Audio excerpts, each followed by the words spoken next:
지난 2001년부터 매년 연말 교수신문에서는 전국의 대학 교수들에게 그 해를 상징하는 사자성어를 설문조사에서 발표를 하게 됩니다. 올해가 이제 22년째, 22번째입니다. 아마 제가 해마다 전국영신예배 때는 그 사자성어를 소개했던 기억이 납니다. 교수들이 뽑은 올해의 사자성어는 잘못하고도 고치지 않는다라는 뜻의 과이불개, 오늘 말씀의 제목처럼 과이불개라고 할 수가 있습니다. 그 이유는 우리나라 지도층 인사들의 정형화된 언행을 이 말이 잘 보여주기 때문이라고 그렇게 선정 이유를 이야기를 하고 있습니다. 과이불개는 논어 위령공편에 처음 등장을 하게 됩니다. 과이불개 시위과의라는 말에서 유래가 되는데, 이 말을 해석하면 잘못하고도 고치지 않는 것, 이것을 잘못이라 한다, 이 말에서 유래가 되었다고 합니다. 그런데 이 사자성어는 비단 중국뿐만이 아니라 조선 왕조실록 연산군 일기에도 나옵니다. 연산군이 관직에 소인배를 쓰는 것에 대해서 신하들이 반대를 하지만 고치지 않았음을 비판할 때 이 말이 기록되어 있는 것입니다.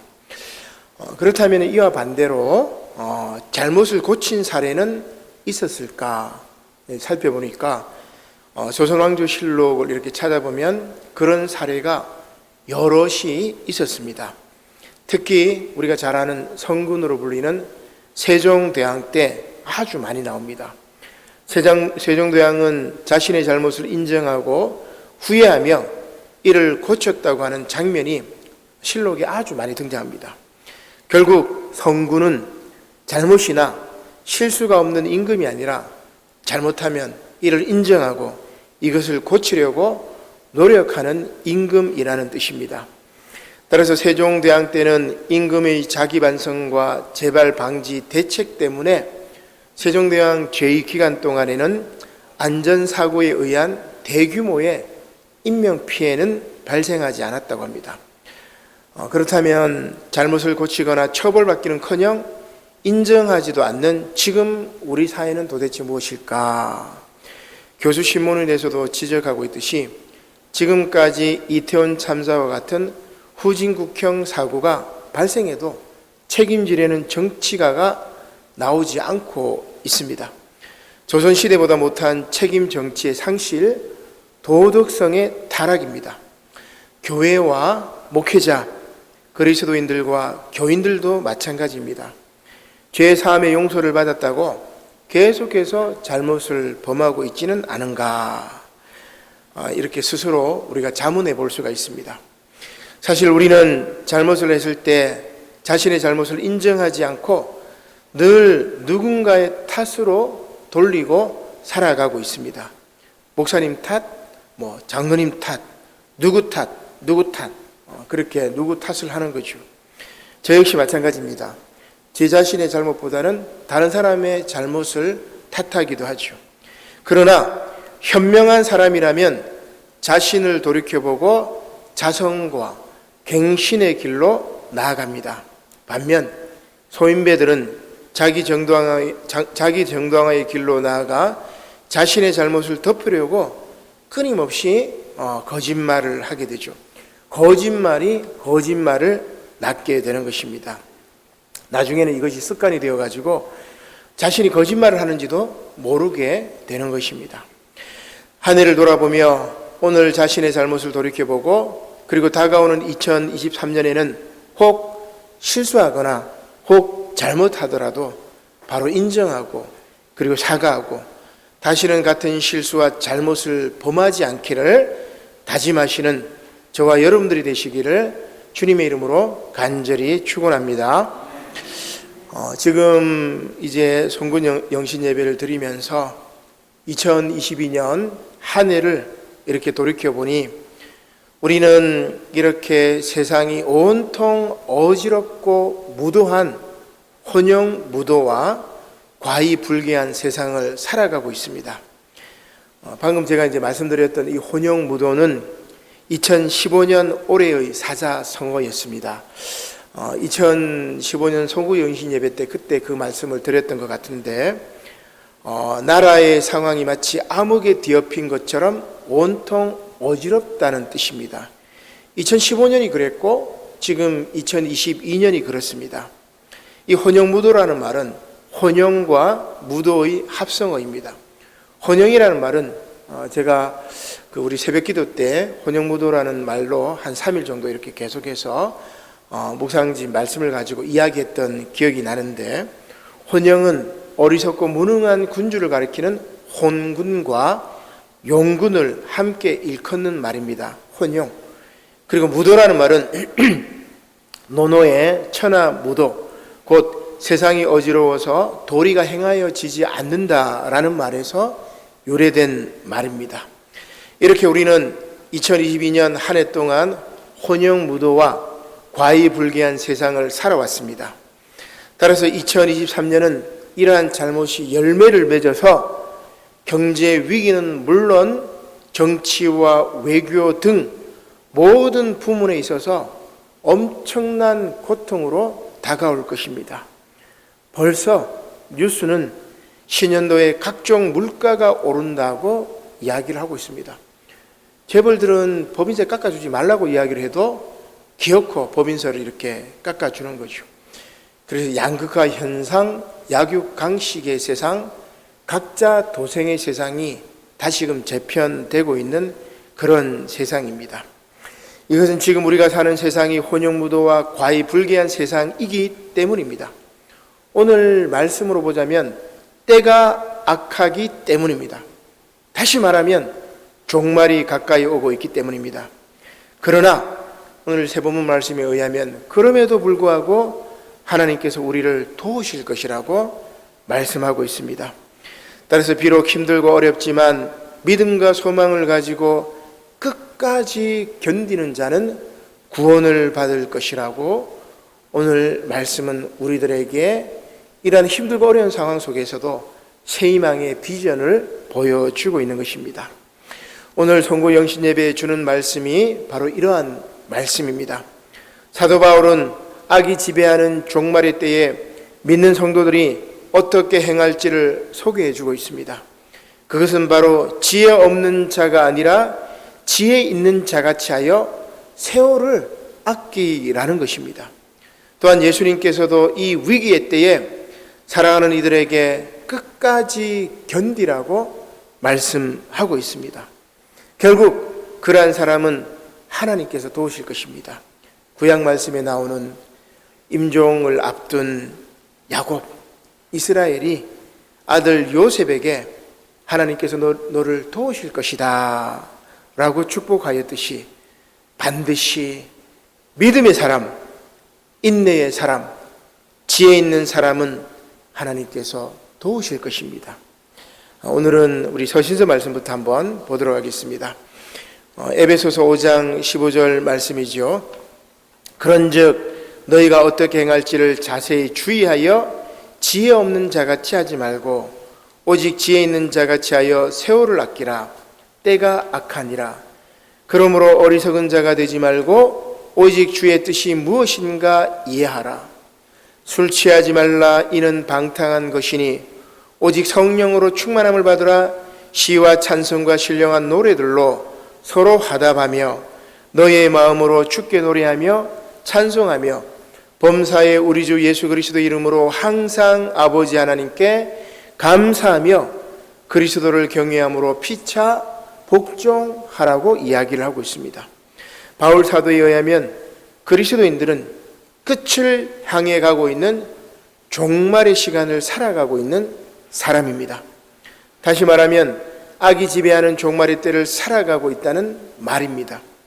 이것은 동시에 결단의 때라고 할 수가 있습니다. 따라서 이러한 사정을 알고 있는 참된 그리스도인들은 이제 종말의 때에 남은 기간을 하나님의 뜻에 따라 의미 있게 사용해야 할 것입니다. 그러기 위해서는 지혜 있는 자와 같이 세월을 아껴야 할 것입니다. 여기서 지혜 있는 자는 주의 뜻이 무엇인지 아는 사람, 이해하는 사람입니다. 그리고 주님의 뜻은 늘 성령 충만하여 하나님께 감사하며 그리스도를 경외함으로 서로 순종하고 복종하는 것입니다.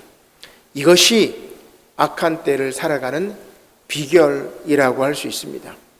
자, 그렇다면 이런 악한 때는 어떻게 나타날까? 복음서에서 예수님께서 잘 말씀해 주십니다. 이것은 세상 종말의 때로 오늘 본문 말씀에서 예수님께서는 세상의 종말과 당신의 재림에 관해서 말씀해 주고 있습니다. 마가복음 13장 9절 말씀이죠. 너희는 스스로 조심하라. 사람들이 너희를 공회에 넘겨주겠고 너희를 회당에서 매질하겠으며 나로 말미암아 너희가 권력자들과 임금들 앞에 서리니 이는 그들에게 증거가 되려 함이라. 그렇게 예수님께서 마지막 날의 때에 대해서 이야기를 하고 있습니다. 자, 그때는 어떻습니까? 형제가 형제를, 아버지가 자식을 죽는 데에 내주며 자식들이 부모를 대적하여 죽게 하리라. 그렇게 말씀합니다. 또 너희가 내 이름으로 말미암아 모든 사람에게 미움을 받을 것이나 끝까지 견디는 자는 구원을 받으리라고 예수님께서 마지막 때에 우리들에게 어떻게 처신해야 될 것인지를 잘 말씀해 주고 있는 것입니다. 세상 종말과 재림 징조에 관해 예수님께서 이렇게 말씀하신 것입니다. 먼저 믿는 자들이 핍박을 받을 것이라고 합니다. 그러나 염려하지 말라고 하십니다. 미움을 받을 것이나 끝까지 견디라고 말씀하고 있습니다. 그리하면 하나님께서 반드시 도와주시고 구원해 주실 것이라고 위로하고 있는 것입니다. 이제 곧 2023년 새해가 시작이 됩니다. 내년 2023년은 계면년이지요. 우리 검은 토끼해라고 이야기를 합니다. 이것도 제가 해마다 이제 성불영신 예배 때나 신년 초에 이제 인용했던 책이 있는데 서울대 소비 트렌드 분석센터에서 새해의 트렌드를 분석하는 책을 냅니다. 그 책이 이름이 뭐냐면 트렌드 코리아 2023년. 그래서 제가 아마 10년 동안 이 책은 계속 해마다 샀던 것 같아요. 그래서 내년에는 어떤 트렌드가 유행할지, 내년에는 우리의 가치관이 어떻게 변화될지, 이제 그런 흐름들을 이제 알기 위해서 이 책들을 제가 10년 동안 계속 이렇게 봤던 것 같아요. 그러면서 세상이 어떻게 바뀌고 또 이제 목회의 전략이 이제 어떻게 바뀌어야 되는가 이렇게 고민을 하는데, 올해는 이제 이 트렌드 코리아 2023년처럼 교회 트렌드가 어떻게 바뀌는지를 또 조사했던 만드는 책이 있어요. 이거하고 비슷하게. 그래서 내일 이제 낮예배 때 제가 간단하게 이제 그 교회 트렌드가 어떻게 바뀌는지는 제가 내일 낮예배 때 좀 이제 주일 예배 때 이야기를 할 텐데, 오늘 트렌드 코리아 2023년은 이 책은 그 해의 띠를 중심으로 트렌드를 선택하여서 소개를 합니다. 우리 한 장을 한번 넘겨보면은 요 그림을 봅시다. 한번 넘겨볼까요? 제가 그림에 넘겨놨는지 모르겠는데 화면을 네, 예, 미안합니다. 위로 다시. 2023년은 웅크렸던 검은 토끼가 도약하는 해. 그래서 이제 레빗 점프, 점핑할 때 그 점프입니다. 그러니까 토끼가 점프한다. 그렇게 잡아가지고 레빗 점프의 그 알파벳을 가지고 10가지의 핵심 키워드를 이렇게 소개합니다. 그러니까 2023년도에는 어떻게 변화될 것인가, 이제 그런 것들을 10가지로 이제 이야기를 하는데, 그 구체적인 내용은 뭐 제가 생략을 하도록 하고 큰 흐름만 잠시 이야기를 하려고 합니다. 2023년의 뚜렷한 변화 가운데 하나는 세계화의 종말, 신냉전 시대의 도래를 꼽고 있습니다. 여러분, 우리 세계화 할 때 우리 김영삼 대통령이 세계화, 뭐 이 경상도 발음으로 이제 했던 기억이 나죠. 세계가 이제 국가주의, 이렇게 폐쇄적인 국가가 아니고 FTA를 통해 가지고 다 이렇게 연결되는 세계화를 이야기합니다. 뭐 글로벌리제이션 뭐 이런 식으로 이야기를 하는데, 근데 지금 이 세계화가 종말을 고하고 다시 신냉전 체제로 바뀐다고 이야기합니다.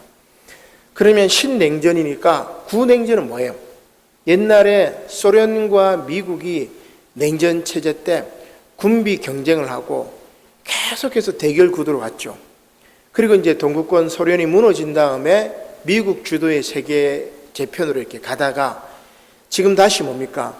러시아라든지 중국이 부상을 하면서 다시 신냉전 구도로 이렇게 접어들고 있습니다. 그래서 세계화의 종말을 고하고 신냉전 시대의 도래를 꽂고 있는 게 내년도의 큰 흐름이라고 이야기를 합니다.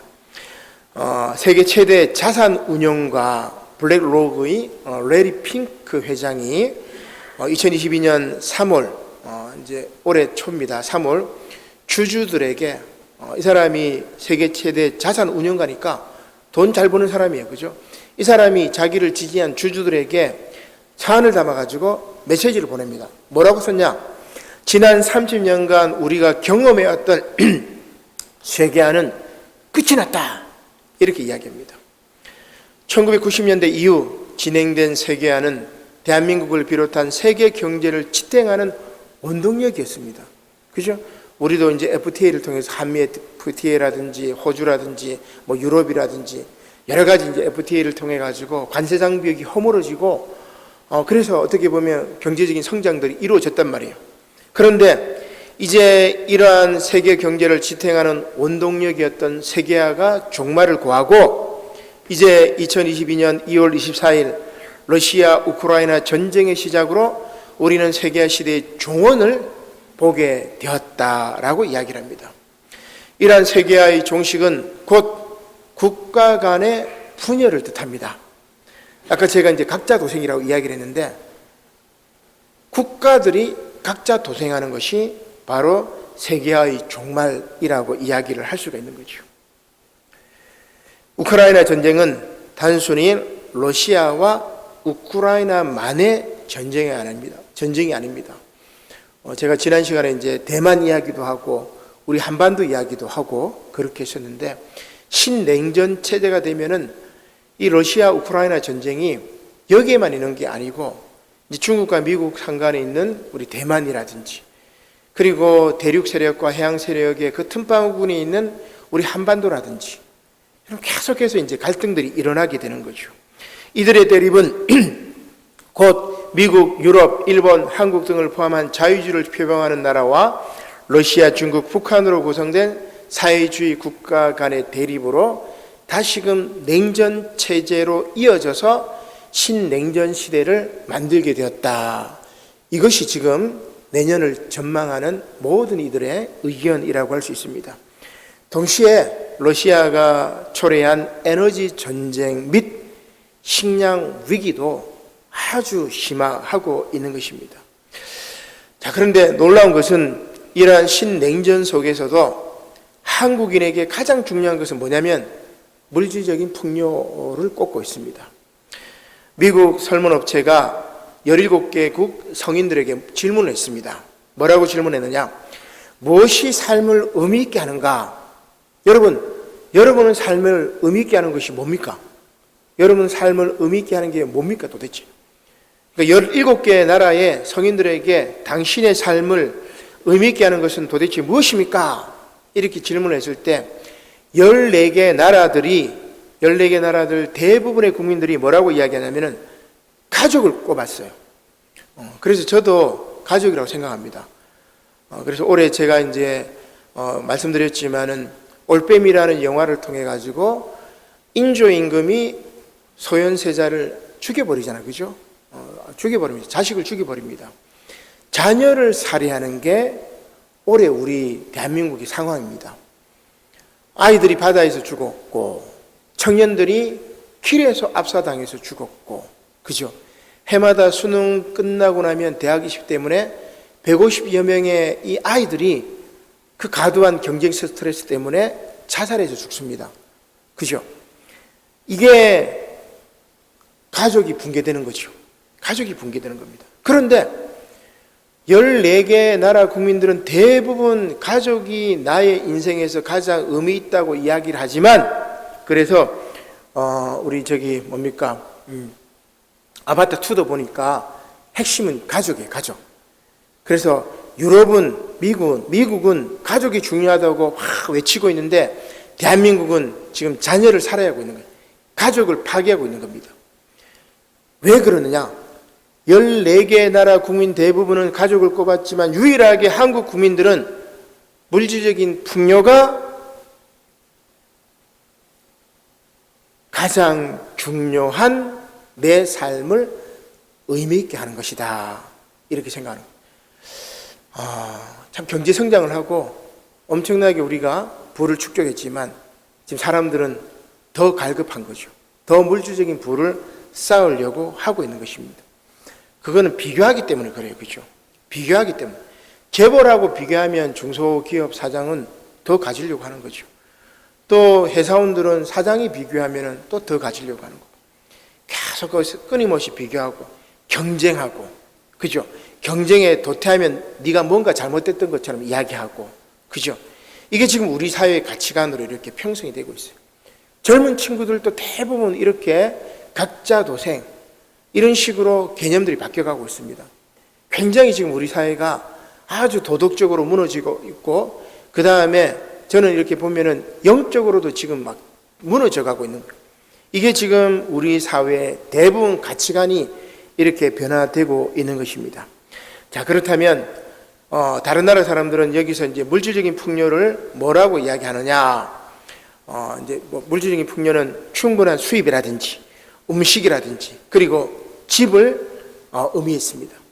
그런데 우리나라는 그렇게 뽑았지만 다른 나라 사람들은 뭐라고 이야기하냐면은 가장 내 삶을 의미 있게 하는 것이 뭐냐?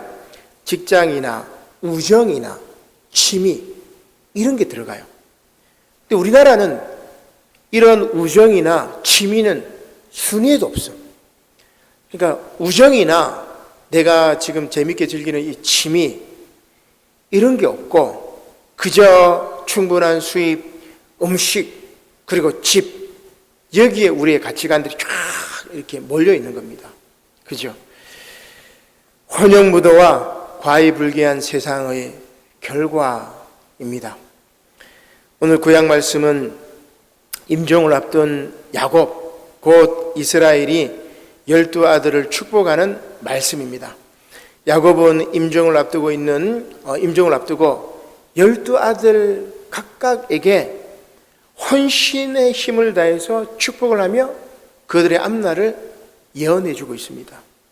특별히 오늘 본문 말씀은 흉년으로 인해서 온 이스라엘 자손이 위험에 처했을 때 구원해 준 요셉에게 주는 야곱의 축복 말씀입니다. 이것은 이렇게 악한 때를 살아가는 우리들에게 주시는 축복의 말씀이기도 합니다. 창세기 49장 22절 말씀, 제가 우리 본문 말씀 한번 읽어드리겠습니다. 요셉은 무성한 가지, 곧 샘 곁의 무성한 가지라.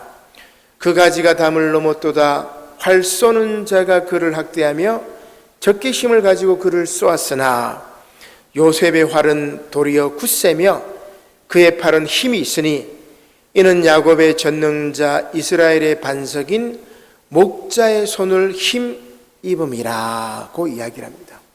적이 우리를 학대하고 활을 쏘겠지만 우리의 목자가 되신 하나님께서 우리를 지켜주신다는 그러한 말씀입니다. 늘 언제나 우리를 도우시는 하나님께서 지금 이 어려운 상황 속에서 우리를 도와주시고 우리를 지켜주신다는 그러한 말씀입니다. 계속 말씀을 보겠습니다. 창세기 49장 25절 말씀입니다. 내 아버지의 하나님께로 말미암나니 그가 너를 도우실 것이요 전능자로 말미암나니 그가 내게 복을 주실 것이라. 위로 하늘의 복과 아래로 깊은 샘의 복과 젖먹이는 복과 태의 복이리로다. 내 아버지의 축복이 내 선조의 축복보다 나아서 영원한 산이 한없음 같이 이 축복이 요셉의 머리로 돌아오며 그 형제 중 뛰어난 자의 정소리로 돌아오리로다고 이야기를 합니다. 영원한 산이 한없음 같이 이 축복이 너에게 임할 것이다. 그렇게 요셉에게 아버지 야곱이 축복을 하고 있는 것입니다. 사랑하는 성도 여러분, 비록 힘들고 어렵지만 2022년 잘 버텨왔습니다. 이제 다가오는 2023년도도 믿음과 인내로 또한 지혜와 소망을 가지고 견디고 이겨내시기를 바랍니다. 그리고 잘못한 것이 있다면 반성하고 또 고치고 또 잘한 것이 있다면 계속 잘해 나갈 수 있도록 힘쓰시기를 바랍니다. 그렇게 살아간다면 전능자이신 하나님께서 반드시 저와 여러분들에게 복을 주실 것입니다. 이 말씀 믿고 소망으로 2023년도를 맞이하시는 저와 여러분들이 되시기를 주님의 이름으로 간절히 축원합니다. 아멘.